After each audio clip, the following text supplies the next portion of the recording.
الحمدللہ وحدہ والصلاة والسلام علی من لا نبی بعدہ۔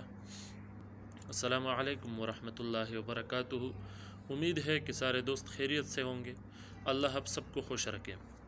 دوستو، یہ جو آج کل ہمارا یا سرحد میں مسئلہ چل رہا ہے، جو مناظرہ کی فیلڈ سے تعلق رکھتے ہیں، اس کے ساتھ شوق رکھتے ہیں، تو ان کو بخوبی پتہ ہوگا کہ یہ جو مسئلہ بنا ہے ایک مفتی صاحب کی جانب سے، جو خود کو دیوبند کے طرف منسوب کرتا ہے، تو انہوں نے یہ مسئلہ اٹھایا ہے کہ یہ جو مناظر اسلام شیخ عبدالخالق فاتح قادری حفظہ اللہ نے یہ جو کتاب لکھا ہے تحقیق المختار لرد المحتار، تو یہ کتاب وہ کہتا ہے کہ یہ اہل سنت والجماعت کے مطابق نہیں ہے، یہ علماء دیوبند کے منہج پر برابر نہیں ہے۔ تو چونکہ شیخ عبدالخالق فاتح آغا صاحب بھی حفظہ اللہ وہ بھی خود کو دیوبند کے ساتھ منسوب کرتا ہے، تو وہ کہتے ہیں کہ دیوبندی نے یہ تو بریلوی ہے، کیونکہ اس کی کتاب سے بریلویت کی تائید ہوتی ہے۔ تو وہ کہتا ہے کہ جو بھی مطلب اس کتاب کی حقیقت معلوم کرنا چاہتا ہے تو وہ سامنے راہ سنت مولانا سرفراز خان صفدر صاحب کی بھی رکھے، اور یہ کتاب بھی تو پتہ چل جائے گا کہ دیوبندی کون ہے، اور کیا یہ دیوبندی ہے، کیا یہ راہ سنت کے معیار پر برابر ہے، تو اس کا جواب دے دیتا ہوں۔ تو حضرت بات دراصل یہ ہے کہ یہ جو دیوبندیت ہے یہ صرف مولانا سرفراز خان صفدر صاحب میں منحصر نہیں ہے، دیوبند میں بہت سے علماء ہیں۔ تو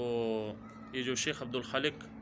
فاتح قادری حفظہ اللہ نے جو کتاب لکھا ہے، یہ بالکل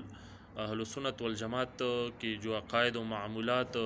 نظریات اس میں ذکر ہے، بالکل دلائل کے ساتھ ذکر ہے۔ اور چونکہ ہم حنفی ہیں الحمدللہ، شیخ صاحب نے ہر مسئلے کی تائید میں جو ہمارے احناف فقہاء ہیں ان کے عبارات بھی وہ لے آیا ہے اپنے مسئلے پر دلیل کے طور پر، اور اس کے تائید میں پھر علماء دیوبند کی عبارات بھی لے آیا ہے۔ تو کیا مسئلہ ہے، آپ کو کیا مسئلہ ہے؟ اب اس کتاب کو دیکھو، اس میں تو سینکڑوں حوالے ہیں اس میں، تو پھر کیوں اس کی مخالفت کرتے ہو؟ یہ کتاب اگر دیکھا جائے تو بالکل مسلک حنفی کے مطابق ہے اور اہل سنت والجماعت کے مطابق ہے، تو اس میں کوئی شر فساد کی بات نہیں ہے، جو بھی اسے پڑھنا چاہے تو پڑھ سکتے ہیں۔ اور الحمدللہ میں نے اسے کئی بار پڑھا، بڑا زبردست کتاب اور مدلل کتاب ہے، فقیر کے علم میں بہت اضافہ ہوا اس کے ساتھ، اور اس میں تقریباً اس پر 16-17 علماء کے تقاریر بھی ہے، تو بڑا ہی اچھا کتاب ہے، اس کے مخالفت کرنے کی کوئی ضرورت نہیں ہے، تو کفر شرک کے فتوے لگانے کی ضرورت نہیں ہے، صحیح کتاب ہے اور اہل سنت والجماعت کی منہج پر بالکل برابر ہے۔ اور میں یہ جو آپ جانتے ہو نام نہاد مفتی صاحب کو، اس کو بھی نصیحت کرتا ہوں، اور اس کو جو فالوور ہے اس کو بھی کہتا ہوں کہ آپ ذرا اس کتاب کو پڑھیے اور خود فیصلہ کریں۔ یہ تو کہتا ہے کہ آپ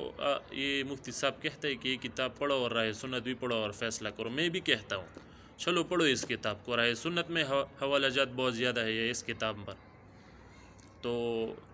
بالکل پڑھو، اس میں کوئی بات اس میں نہیں ہے، اہل سنت والجماعت کے مطابق ہے یہ کتاب۔ اگر کسی کو یہ کتاب چاہیے تو وہ ہمارے ساتھ رابطہ کر سکتا ہے، انشاءاللہ ہم اس کے لیے اسے منگوائیں گے، اور فقیر نے اسے خود پڑھا ہے، بڑا اچھا ہی کتاب ہے، مجھے تو بہت پسند ہے۔ انشاءاللہ اگر کسی کو چاہیے تو رابطہ کرے۔ والسلام۔